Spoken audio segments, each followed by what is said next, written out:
faces and or your names, and to have this time to be together. And I'm thrilled to welcome Kristen Harmel back. We were together in May, I believe it was. Was it just in May? Okay, Was it May? I completely lost track. No, I believe you. That sounds right. Who knows? Jeff may be able to tell me, is he or Ruth?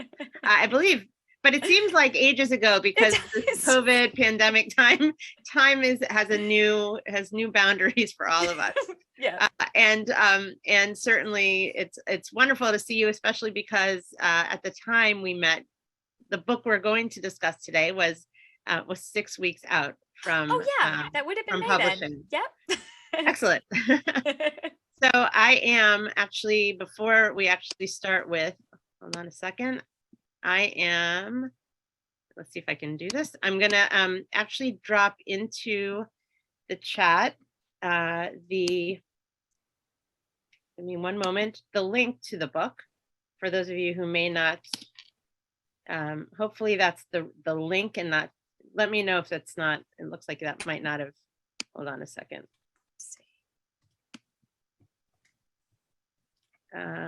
So if someone will click and make sure that actually, here, this one might be better. Hopefully one of those works. Either way. The first one worked. Okay, great. Yeah, that's fine. Great, okay. So for those of you who were not with us in May, I'm going to tell you a little bit about our author, and we are so thrilled and delighted. I loved having the opportunity to connect with Kristen and talk with her the last time we spoke, and I know this is going to be an equally robust and engaging conversation about her newest book. So Kristen Harmel is the New York Times bestselling, USA Today bestselling, and #1 international bestselling author of the Book of Lost Names, which we've shared together, The Winemaker's Wife, and a dozen other novels that have been translated into 29 languages and are sold all over the world. A former reporter for People magazine, Kristen has been writing professionally since the age of 16, when she began her career as a sports writer covering Major League Baseball and NHL hockey for a local magazine in Tampa Bay, Florida in the late 1990s. After stints covering health and lifestyle for American Baby, Men's Health, and Women's Day, she became a reporter for People magazine while still in college and spent more than a decade working for the publication, covering everything from the Super Bowl to high-profile murders to celebrity interviews. Her favorite stories at People, however, were the Heroes Among Us features, tales of ordinary people doing extraordinary things. In addition to a long magazine writing career, which also included articles published in Travel and Leisure, Glamour, Ladies' Home Journal, Every Day with Rachel Ray, and more, Kristen was also a frequent contributor to the national television morning show, The Daily Buzz, and has appeared on Good Morning America and numerous local television morning shows. Kristen was born just outside Boston, Massachusetts, and spent her childhood there, as well as in Columbus, Ohio, and St. Petersburg, Florida. After graduating with a degree in journalism with a minor in Spanish from the University of Florida, she spent time living in Paris and Los Angeles and now lives in Orlando with her husband and young son. She's also the co-founder and co-host of the weekly web show and podcast, Friends and Fiction. Kristen, again, we're so thrilled to welcome you back to Washington Hebrew Congregation, to our fabulous Empty Nesters group. And I'd love to start this morning by having you tell us a little bit about your newest book, The Forest of Vanishing Stars. Absolutely. Well, first of all, thank you so much for having me. As soon as I signed on today and saw you and Jeff, I was like, oh my gosh, yes, I had so much fun with you last time. It was, it just feels really great to be back. Nice to see friendly, familiar faces. What can I tell you? I also have to say, it's so funny to sit through having the whole bio read, because it's like, I'm like, what? Yes, that's true. I don't know. You just kind of don't know what to do. So thank you. That was a nice introduction. So The Forest of Vanishing Stars is the story of a young woman who was kidnapped from her German parents on her second birthday and raised deep in the woods of Eastern Europe by this woman named Yerusha, who feels that she's been called by the forest itself to take this girl, to raise her in basic isolation, and to give her a completely different life than the one that seemed to have been laid out in front of her. So she's raised with basically almost no exposure to the outside world. They occasionally go into towns to get supplies, but she's basically just been taught being around other people is dangerous. You're only safe if you're sheltered by the woods. But then in 1942, the old woman dies, leaving her alone. And Yona is wandering the woods alone one day when her life intersects with that of a family of fleeing Jewish refugees. And she learns for the first time what's happening in the world outside the safety of her forest. So she knew there was a war going on. The old woman had helped protect her from some of what was happening. She hears the bombs falling, but she had no idea that Jewish citizens were being rounded up, put into ghettos, some of them deported, and those who were not deported either killed or just kept in complete squalor. So this family that she crosses paths with needs help. And so she has to make a decision. Does she help them, or does she retreat back into the safety of the forest, which is what she's always been told she has to do if she wants to survive? Well, obviously she chooses to help, or this would be a very short book and we would not be here talking about it today. But in doing so, this opens up a whole new life for her. And for the first time in her life, she's in her early 20s. She's learning all of these things that all of us take for granted. She's learning how to interact with other people. She's learning about jealousy. She's learning about love. She's learning about anger. She's learning about all of these human emotions and conflicts and connections that come with being part of a group. And so it's very much a coming of age story, but it's also a story of identity, because as I mentioned, she was born to German parents, and she learns as her kidnapper is dying that her father in particular was not a very good person. And we know, we find out later in the book that in fact he was an early member of the Nazi Party, has bought fully into all of that propaganda, and has done some things that obviously she wouldn't agree with, that are bad things. And so she's kind of faced with this question throughout the book. What makes you who you are? Are you who you were born to be? Are you who you were raised to be? Because, she's raised by this woman in the forest to essentially be an isolationist. Or are you who you choose to become? Once she begins to ally herself with this group of Jewish refugees. And she was raised with some Jewish traditions, because the woman who took her has a background in Judaism. So there's just a huge melting pot of who she is. And she's questioning throughout the novel who all of these battling influences make her. So it's very much a story about identity also. And it's also a story based very heavily on the real life stories of Jewish refugees who fled into the forests of Eastern Poland. It's an area that's now Belarus, but at the time it was Eastern Poland, and actually survived the war that way. So if you've read the book, or perhaps in other books you've read, or you might have even seen the movie Defiance, which was a 2008 movie starring Daniel Craig, there was a real life group called the Bielski Partisans. And this was a group that started as just a few brothers in a family with the last name Bielski, grew by the summer of 1942 to, about 30 people or so, friends, other people from their town hiding in the woods. But they began to actively recruit people because they wanted to save as many people as they could. And by the end of the war, the group numbered 1,200, almost all of whom walked out of the forest alive, which it's just an extraordinary story. It's an extraordinary story of survival, of community, and of working together for kind of this greater good. And I'm very inspired by that story. And this book, although the group in the Forest of Vanishing Stars is not supposed to be the Bielski Otriad, the Bielski Partisans, the way they survived was very much based on the way that group survived and other smaller groups in that same area of the world survived. So the stories of survival are very fact-based, and there's a big author's note at the back that explains a bunch of that. But that's kind of the basic gist of the book. And if you haven't read it yet, I hope you'll give it a shot. So, Kristen, there are a number of people put in the chat already, even before we started, that they love the book, Thank you so much. and I enjoyed it as well.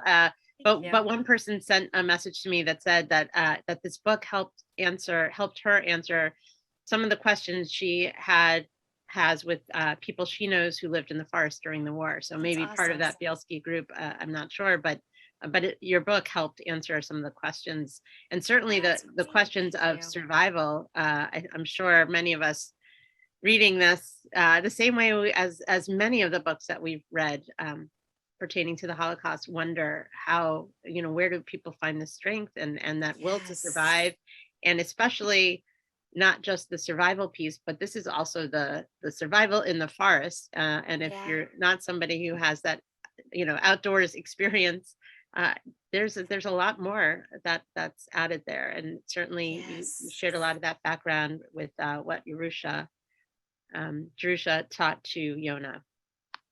So thanks. Yeah. It was interesting. One of the people I got to talk to when I was researching this book was Aaron Bielski, who is the youngest and only still living member of those original brothers. He's 94 now. He lives in Florida, which I had no idea when I started writing this book that the person who was going to be my greatest resource for the book lived just a couple hours down the road, basically. So I got to spend some time with him and his wife. And he's led a complicated life since then. Maybe not always made the right decisions, but you got to think back and think, this guy was forced to flee into the forest when he was 14. I mean, it's one thing to kind of read it or see it in a movie, but when you think of that in today's terms, I mean, think about that. Like a 14-year-old boy is a boy. That's just a kid, So when he was 14, his parents were taken away right in front of him and murdered. And he survived by hiding in a barn. And I think one of the things that struck me most when I was talking to him, because by the time I talked to him, I had a lot of the survival details down. I knew a lot of the ins and outs of how people actually lived day to day. So what I really focused on with him was the emotion behind it. And like, how do you find, just as you said, how do you find the will to survive? How do you muster that inside of yourself? And not only to survive, but to extend that hand to other people and help them survive too. And for him, one of the big motivations, I think, was just this almost paralyzing guilt that he lived while they died. And I think he still carries that with them or with him. He was telling me in our conversation, and his wife echoed this, that a lot of mornings throughout his life, most mornings, he wakes up and sees his father standing at the foot of his bed. And he feels great love, but also great guilt that he let his father die. And of course, he didn't let his father die. I mean, what was he going to do? Step out of the barn and say, "Don't take my parents"? He would have been killed too. He did exactly what his parents would have wanted him to do in that situation, I think, which was to save his life. But it's heartbreaking to think that for 80 years, he's carried that with him. And I think that was a big part of what lived within him in the forest. And that motivated him to help other people. It was just so interesting to talk to someone who had actually been through that and who remembered the emotions of it so clearly. As you're talking, he was 14. As I told you earlier, my youngest is turning 14 tomorrow. I can't imagine, just trying to put it in the context of our own reality. It is, I know. It's unfathomable. Like I tear up when I think about it, because I think of my own son too. I mean, it's just, it is unfathomable. Like, that these things happened, but I don't know. Yeah, it's unfathomable. I know you used to live in Paris. We've actually talked about maybe we need to do an EmptyNesters trip to Paris and visit and have you show us around. Yes, and that's part of the reason you've written several novels set in France. Yeah. But why move east to Poland for this one? And what kind of research did you have to do with that in mind? And what sort of research into the forest itself? Well, those are great questions. The first part doesn't actually have a very solid answer. I'm going to sound like a crazy person when I tell you this. So basically, the essential idea for leaving France behind for a book was because I had written several books about World War II France. I used to live in France. I feel very passionate about France. I feel very connected to France. I feel very comfortable with France. But I wanted to do something that forced me a little bit outside my comfort zone. And moving to a different area of Europe where the culture was different and where the events of the war, the dynamics surrounding that were different, that was a challenge for me. And moving just to an area that I had to kind of start from scratch to sort of figure out what had happened. And then the forest itself, that was a challenge to me. I'm not a super outdoorsy person. I mean, I love being outside, but, I love taking my son to play in the park, or I love going to the beach, or, you know what I mean? Or I love the outdoors, but I'm not a forest person. Like, I would probably be hard pressed to set up a tent if you gave me directions with it. Do you know what I mean? Like, so taking that challenge on was really appealing to me too, just from the perspective of kind of pushing myself. And I think every time you push yourself, hopefully you make yourself a little bit better at what you do. And for me, the goal was to explore kind of a different area of my writing and researching. So that was kind of the motivation. But then, what was I going to write about? I had read the story and seen the movie Defiance. I'd read the story of the Bielski Partisans a long time ago, but I had read about them and seen the movie long before I was writing about World War II, long before I knew I would ever write about World War II. It was during a part of my career that I was writing romantic comedies. So when I heard that story and watched that movie, it was never with the thought in my mind, like, wow, one day I'll write about that. It was just like, wow, what an inspiring story. That's incredible. I can't believe these people did that. And then, that was 2008 and I probably forgot about it. But I think it must have stayed in the back of my mind. But still, okay, like, how did I get from having this story in the back of my mind for 12 years to finally putting it on paper? And that is the part that you're going to think that I'm a little bit crazy, because I've got to tell you, and if you've read the book and read the author's note, you already know this, but I was midway through writing the novel when my brother sent me a link to our ancestry.com family tree. Now, my dad's side of the family is Jewish. My mom's side of the family is Catholic. And I was mostly raised by my mom. My parents split up when I was 10 or 11. My dad wasn't around that much. And my dad wasn't raised Jewish. His parents were agnostic. So they came from a Jewish tradition. My dad went to Hebrew school. He celebrated Jewish holidays with his grandparents, but he wasn't really raised that way. And so he didn't bring those traditions into his marriage with my mom, or that religion into his marriage with my mom. And so that's not how we were raised. But it's a part of my past I've been so interested in finding out more about.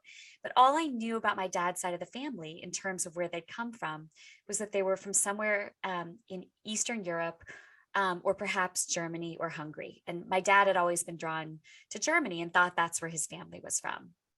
Well, when my brother sent me this ancestry.com family tree and I started looking through it, it turned out that in an enormous part of my father's side of the family, including the actual Harmels who brought the family name over to the United States, were Jewish people from that particular area of Poland. So I was halfway into writing this novel that I couldn't really explain the genesis for, when I found out that that's where basically a quarter of my own family background was from, which was such an interesting revelation, because this was a book that just kind of flowed out of me. There was a lot of research to be done. The research didn't flow out of me. That was really hard. But like the actual story itself just kind of came, if that makes sense. And it's interesting because, as I mentioned, I think one of the things that I explore in the book is that idea of what makes us who we are, and how much of who we're born to be makes us who we are, right? So this was this piece of my story, my own story, that maybe had been living in my blood all along. I mean, I didn't know it. I didn't intellectually know it, but somehow I was on this path that led back to family members that had left loved ones behind in that exact part of the world. So anyhow, that sounds kooky. I sound like a crazy person now, but it doesn't sound kooky. I mean, I don't, I could go on Gallery View and see everybody's reactions. I don't think it sounds kooky. We actually have a term for that in Judaism, which is beshert. Yeah, absolutely. And we often talk about it with people being meant to be together, but there are things that just are beshert, that Yes. it was meant to be, that you would write this, you didn't know why or what called you to write about that particular area, and then to find that, that's, to me, that's certainly the essence of that idea of beshert. It's amazing, and I'll tell you another thing about it connected to that. It connected to the concept of beshert having to do with this book. The original name, there's a character in the book named Zeus, who plays an important role in the book. If you've read it, I think you'll know who I'm talking about. If you haven't, hopefully, you'll remember this when you do. But his initial name in my head, always, his name was Baruch. Baruch, just, that's who he was. He was Baruch. I don't know where the name came from. I don't know why that felt right to me. But sometimes when you're writing a book, a name just feels right. It just comes to you and you're like, obviously that's the character's name. Well, my editor read the book. She was like, and this is a slight spoiler, but Zeus is supposed to be like a pretty sexy guy, right? Like Zeus is he's an attractive, good, decent guy who is one of the people Yona encounters in the forest. And his first name is Baruch. And my editor, when she read it, was like, that's just not saying like sexy mountain man to me or sexy forest man. And I was like, no, his name's Baruch. Like, it's a very attractive name. And she was like, I just, it's catching me up, and I feel like it's going to catch other people up too. Like, it's just not working for me. And that's happened with other books too, like names I've chosen. She's just said that name doesn't, it's just, hitting me slightly the wrong way. So she basically said, we really need to change that name, just because I think the reader experience will benefit from changing that name. So we wound up changing his name to Zeus, short for Zushia. But months afterwards, I connected with a producer in LA who came to me because he wanted to option the Book of Lost Names. So someone had just optioned that book. But he and I had a conversation afterwards, and he was like, look, like, I know I can't take the Book of Lost Names, but I just feel like you and I are meant to work together. Like, there's just something about the way you write and like the way we connected in our conversation that makes me feel like this was meant to be. And almost a year later, like, I talk to him almost every day. He's become like a dear friend and colleague. We're working on a whole bunch of projects together, and his last name is Baruch. Like, and I told him, I was like, oh my gosh, like, I conjured you, I created you in this book, and like, here you are, and and the last thing I have to say about him, he's been so great to work with. So I'm 42 now, which means I was exactly the right age to be in love with the New Kids on the Block 30 years ago. Not only has he become a dear friend and colleague, but you guys, he's also Donnie Wahlberg's manager. Donnie Wahlberg was one of the New Kids on the Block. And so I feel like my life has just come full circle, that like I wrote Donnie Wahlberg's manager into a book, and now he's one of my dearest friends. It was all beshert, right? Exactly. All those invisible lines of connection. Yes, it's crazy though. It's weird. Yeah. One of the questions related to what you just spoke about, but a little bit earlier in that conversation, was how did you learn all the details of the methods used to survive in the woods, things like making soap, disinfectant, nets, candles, and everything else? So if you looked behind my desk while I was writing this book, I have a bunch of books lined up, just whatever the current book I'm writing is. I have not in any great system. They're actually just lined up on the floor like a bookshelf. The entire space behind my desk was filled with books about forest and wilderness survival. So I started off by reading through all of those, skimming some, reading others in depth. I had a book. One of the things Yona learns to do is to defend herself with her bare hands. She knows a lot of methods for survival in terms of that. And so one of the books I have is called Kill or Be Killed. And it was written by a British army officer. And it was like basically 100 ways to kill a man with your bare hands. So there were, all of these survival books, all of these self-defense books. But when it came to the forest books, a lot of the methods either wouldn't have been in use in the 1940s, or they wouldn't have been appropriate for that area of the world. So for instance, if they used a particular, if I'm reading that book and it says use this particular herb, to clot blood, well, maybe that herb doesn't grow in the forest. So I established basically this huge catalog of information about how to survive in a forest. And then I began working with a Belarusian forest guide who lives on the edge of the forest that is at the center of this book. Now, he is a PhD. He's written an academic guide to the forest. It's like 600 pages thick. It's a guide to the flora, fauna, and human history of the forest. So he knows everything there is to know about this forest. Typically, in his spare time, he leads guided tours into the forest. But because I was writing this book during COVID, he was not running tours at that time and he had a lot of free time. And so I reached out to him and explained what I was doing. And I said, could I possibly pay you by the hour to go through some of these questions with me, to fact check passages, to answer questions when I send them? And he was like, absolutely, bring it on, except not in such an American way. I don't know why I just said that. But he said, absolutely. And so we began working together, and I would send this poor man like 20 questions at a time.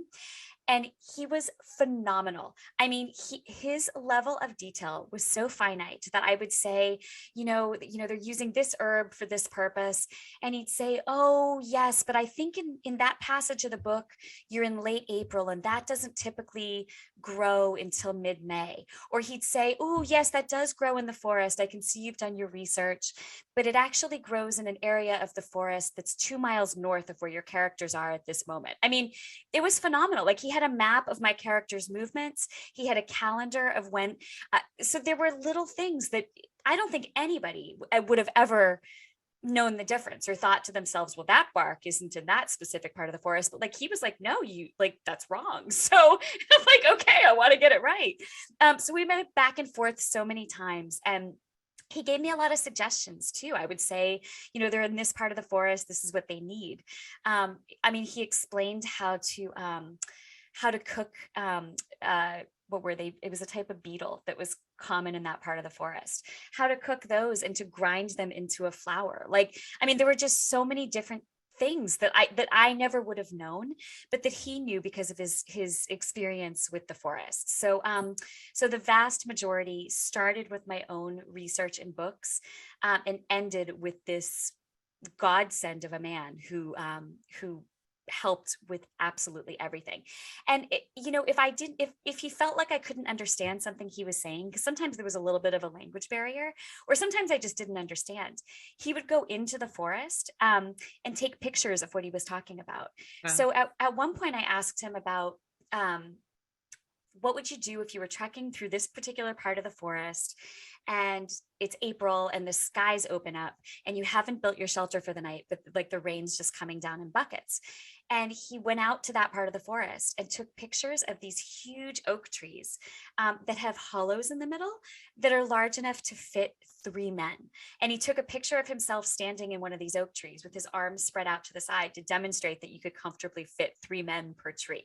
And he said they would have found an area like this, which is very common in that area of the forest. So, it was incredible. And I think it made the difference between the forest being the background for the novel to, I think, the forest being a character in the novel. Does that make sense? It totally makes sense. And I was going to ask that later on about the forest being one of the main characters.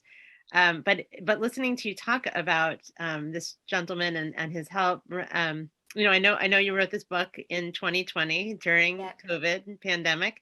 And I'm wondering if the pandemic complicated your research. It sounds like this is a place where it actually helped and enhanced your research and your ability to get some. But how did it complicate your research? Because I'm sure that was impacted. It absolutely was. Ideally, as a writer, you want to travel to the places that you're writing about, because there's so much you can't learn from books. Like, a book's not going to tell you that if you go inside one of those oak trees, it smells like such and such, or the ground beneath your feet feels like such and such. You know what I mean? Like, those are just such specific things that you almost wouldn't even think to ask. Like, you'd have to experience for yourself and have that feeling, and then take that feeling and put it into a book, right? So like my 2019 book, The Winemaker's Wife, I had lived in France, but I hadn't spent much time in Champagne. I had been to Champagne, but I had not been to Champagne, which is where that book is set. Sorry, The Winemaker's Wife is set in Champagne. I had not been to Champagne with the book in mind. So that book benefited enormously from me going back to Champagne and spending time walking through those wine caves for that specific reason. How does it feel? Like, what does the chill in the caves feel like? What does it smell like? How do you feel as you're strolling around the town? Like, those are those things that you have to live through yourself, right?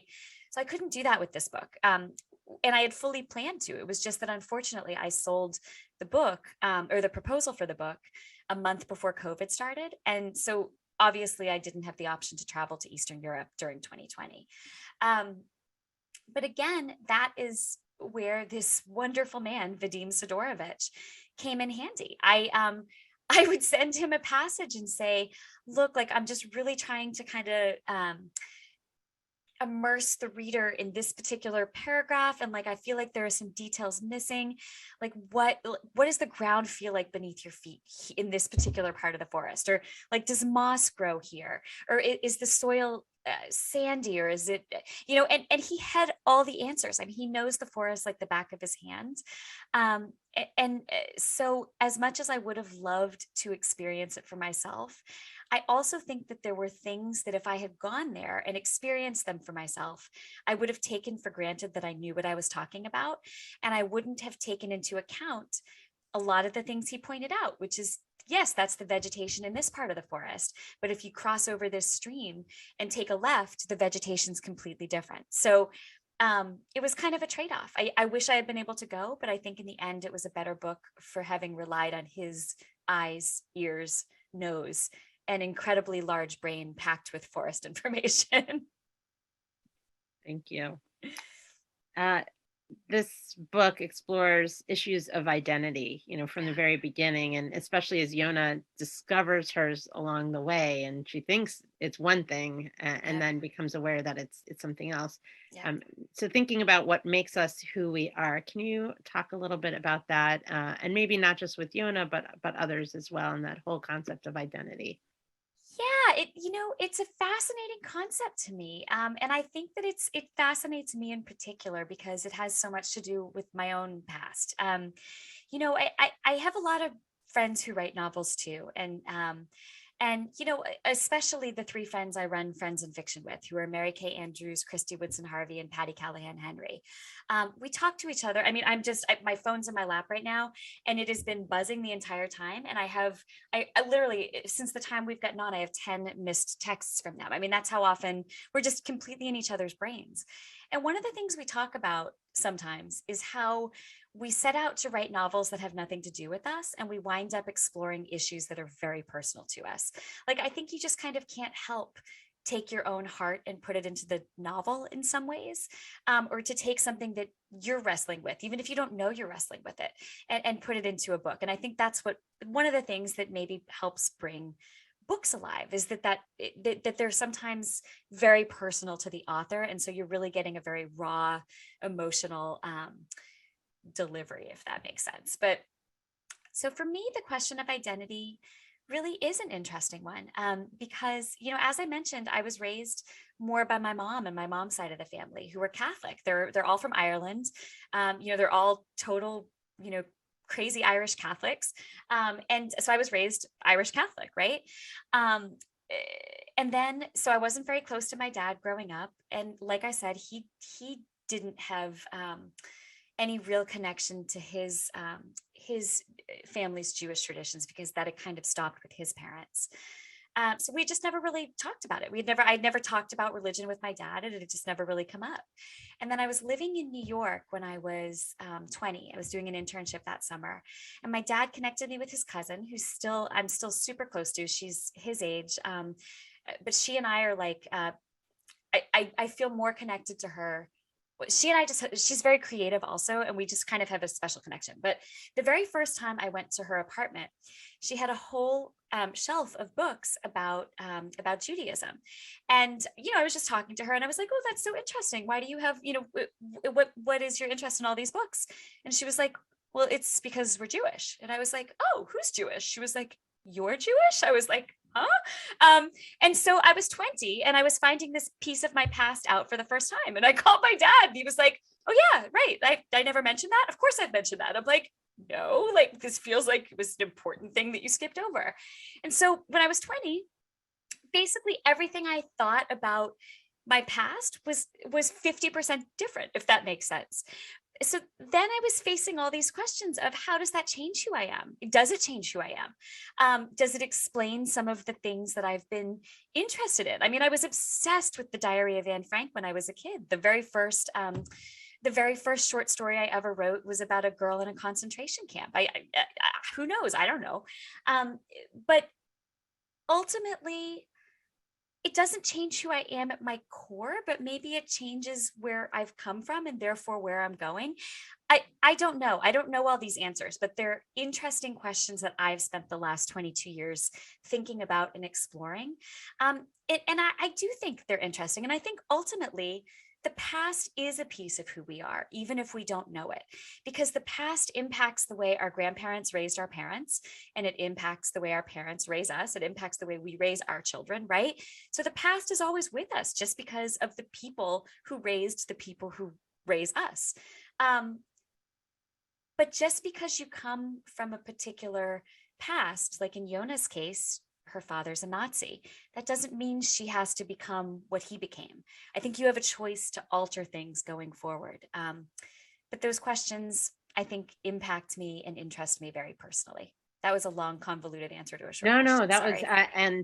was, it's, as you said earlier, authors often write what they know, and being able to draw on your own personal identity and your search for identity, and that journey clearly allowed you to access and tap into who Yona is, and how you portrayed her.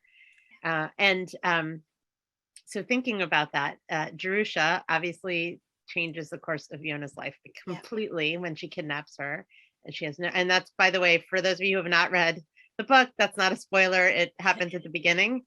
But the question of Yona, would she have been better off? How might her life have been different if Jerusha hadn't kidnapped her, if she had just left her alone? Well, I think it's such an interesting question because her life would have taken a completely different path. I mean, I think the people who raise us have so much to do with who we become. I mean, it's not just that you're born to be something and that's what you're going to become no matter what. Like, I think you're born with, some pieces of who you're going to be. Just if you think of the example of if you have twins, right? And you raise twins the exact same way, they're going to grow up to have different personalities. And some of that, as a parent, you can tell that even when they're infants, you can tell that they react to things in different ways. And, I don't know, I'm so fascinated by that whole concept of like, which pieces of us are we born with and which pieces of us are created by life. But a huge part of life is who raises us. And so Yona was raised isolated in the woods by a woman who feels like the forest speaks to her, as opposed to, warm and sheltered in Berlin by a man who's not a good person, right? So like, she maybe would have had different paths, but to me, that's one of the interesting questions that the novel explores, and that I don't have a good answer to. Would she still have had that innate goodness that led her to turn against her father, to turn against the lessons her father would have taught her? Or would she have just been brainwashed from a young age and therefore believed, like, yes, the Nazi way is the only way? And I would like to think that she had enough innate goodness. I don't know. It's an interesting thing to consider. There are a number of comments on this in the chat. One wondering if you would consider writing another novel where she is raised by her birth parents. Ooh, that would be interesting. Alternate reality. And someone else who said she's an identical twin sister and their personalities are not identical. So being raised by the same people, but being different. Yep, such a good point. Yeah. So I wonder about Yona's name. And in Hebrew, Yona is a dove. Yep. And dove is a symbol of peace, and wondering that certainly in the role that she plays throughout the book, was that intentional? Did you? It was. Well, but remember, Jerusha is the one who gives her the name. Mm-hmm. And Jerusha gives her the name because she has a birthmark that's shaped like a dove on her wrist. And this is one of the things that makes Urusha so certain that she's done the right thing, that this is a girl who's, part of her journey in life is to bring peace to some people, or to bring peace in some way. But there's so much to Urusha that's interesting too. And I don't know the answers. One of the things that that people ask me often is, did Urusha really have these powers that she believes she has? Was she really being talked to by the forest or by God? Or was she just crazy? Like it, and you could sort of see it either way. I think my sense of it after having written her and written the book, because I feel like all I'm seeing is from Urusha's perspective, and Urusha believes that 100% that she's gifted and she's being spoken to and all of this. I think if you asked me to say definitively, I would lean toward she has some special connection that is something beyond this world. But I don't know. And I don't know how much of that she kind of blows out of proportion, but she certainly justifies a lot of what she's doing by that birthmark and by that sense that Yona is special. And that's why she names her that, because of that birthmark and because of that double meaning of peace. And in fact, the original working title of the book was The Dove of the Dark Forest, which ultimately the publisher felt sounded too much like a young adult novel, like a Hunger Games type novel, like a young adult fantasy novel like that. Dystopian fantasy. Yes, exactly. So we ended up changing it so it sounded like it fit more into the genre. But in my head, the novel was always The Dove of the Dark Forest. I'm wondering if you could tell us a little bit about your writing process. How, we know that you were writing this during the pandemic, but how long does it take you to write a book like this? You talked about the books lined up on the floor. Do you sit down at a computer? Do you do an outline? Do you write? Do you use a computer? Do you use longhand? How does the process happen for you? When do you write? Also, you have a 5-year-old. I do. When do you do the writing? This was a challenging book to write because I wrote it all during the pandemic, during 2020. Yep. I'm like getting my years mixed up now. I wrote this book when the entire time I was writing this book, my 5-year-old was home. I guess he was 4 at the time. He'll be 6 in February. But we decided to take him out of, he was in VPK at the time, like the year before kindergarten. So we took him out because we didn't think his school was really, it was the beginning of the pandemic and we didn't know enough and they weren't enforcing masks with kids. And that made me uneasy. And so we wound up taking him out. So he wound up being home with me the entire time. So this was a particularly difficult book to write because normally I write when he's in school. And he's back in school now. So my schedule has gotten more normal and easier. But when I was writing this book, I was waking up every morning at 5, working until 8:30, which was when my husband had to leave for work. And then working again when my husband came home at the end of the day at about 6, and also on weekends. So that was hard. I was exhausted through all of 2020. I have to say, I think my home life probably suffered for it a little bit. You know what I mean? My husband and I were like ships passing in the night for a year. We basically just handed off the kid and, we were like both of us working like crazy. Now it's better because he's back in school. It's a more normal schedule. So now I write when he's in school. My general process is that I outline, so first I spend months reading, just reading, trying to get my head wrapped around it once I have an idea for a book. And as I'm reading and researching, the story is beginning to come together in my head, because if I know what the basic story is going to be, as I'm reading, I'm thinking like, ooh, that fits in this area of her life, or, ooh, I could have her, doing this or doing that. Like the creative process is happening as I'm doing that research. And then I sit down and write a really detailed outline. Some people just do bulleted outlines. Some people just do real short outlines. Some people don't outline at all. My outlines are extreme. My outlines are between 20 and 25,000 words, which is between a quarter or a fifth and a quarter of a full-length novel. So my outlines are almost like very abbreviated, sparse first drafts. And once I have that outline in place, and I know, and I do a lot of research during the outline process too. Once I have that, that's when I start making calls and trying to talk to people who have the firsthand information, such as the forest guides, such as Aaron Bielski, people like that I can interview, or people at museums who can help me fact check things or can help me, run down additional information. And then I begin to write, and I try, as I'm writing, to lean on all of that research. But if there are things that I know I haven't found yet, or that are small details that won't change the course of the book, but that I know I need to get right, I'll just leave them blank for later. Because if I stop every time I have a research question along the way, I would never finish the book. Like, you kind of just need to keep that creative train barreling forward. So when I'm done with that first draft, I have like 100 little blanks that I need to fill in with additional research. So I kind of go back and do that. I fact check the manuscript. I edit it to tighten it up. I turn it into my editor. And at that point, it's in her hands. And we go back and forth a couple times to shape the narrative. So that's kind of the process. I do it all on my computer, because if I wrote longhand, well, first of all, I type much more quickly than I write. But also I can never read my own handwriting when I'm writing quickly. So if I attempted to write in longhand, it would just be a bunch of chicken scratch that I wouldn't be able to decipher later. So that would not be good. The author Ellen Hildebrand, who's a friend of mine, writes all of her books on yellow legal pads in longhand, and then types them into her computer. And she's done that her entire career. And when she has told me that, I have felt both just anxiety, because I can't imagine doing that, but also such admiration, because like, that would be amazing if I could sit and write my books on a yellow legal pad in longhand, but that the future does not hold that in store for me. Thank you.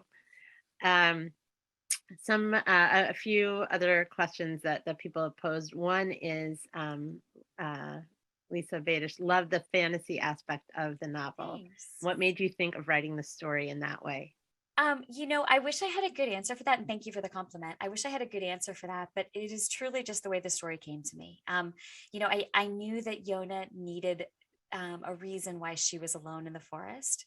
And the most logical reason would have just been that she came from a family that lived out there, right? Like, that lived off the grid and off the land and all of that. But the second I knew that I needed to have a character who was isolated and was going to be coming into contact with people for basically the first time, and therefore questioning her identity, Urusha came to me like as a complete package. And, it doesn't happen very often, but I would say it happens once per book, with some crucial element to the plot or a crucial character who changes the story.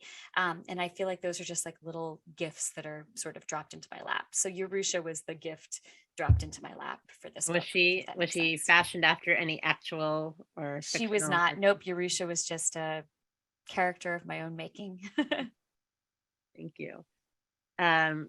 This is a very specific question, and the question is whether it was intentional or if it was purposeful or accidental that Yona's father near the end calls her Yona instead of Inga once.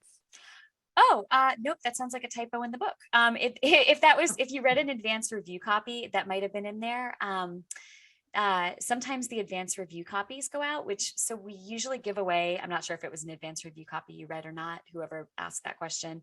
So advanced review copies, which are also called ARCs, are often, it was not an advanced review copy. Okay, then it was a typo. So Eileen, I'm seeing Eileen typing that.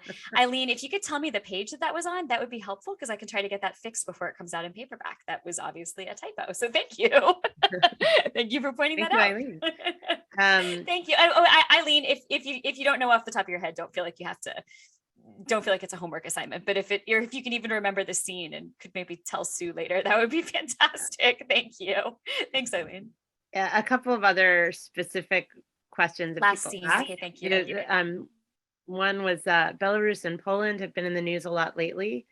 Which presently is the location of the forest you write about?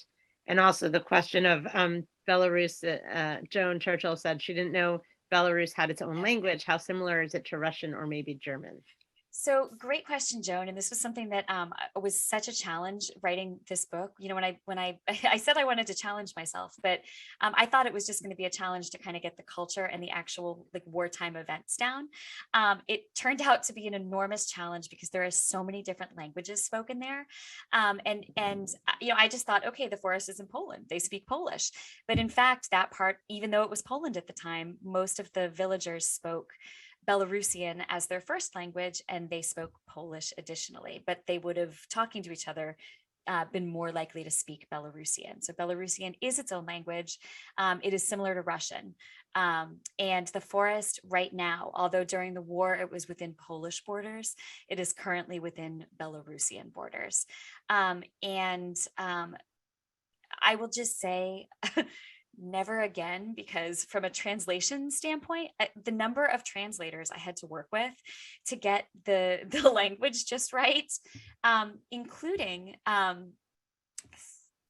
four Yiddish translators who all had completely different Yiddish translations for the Yiddish phrases in the book.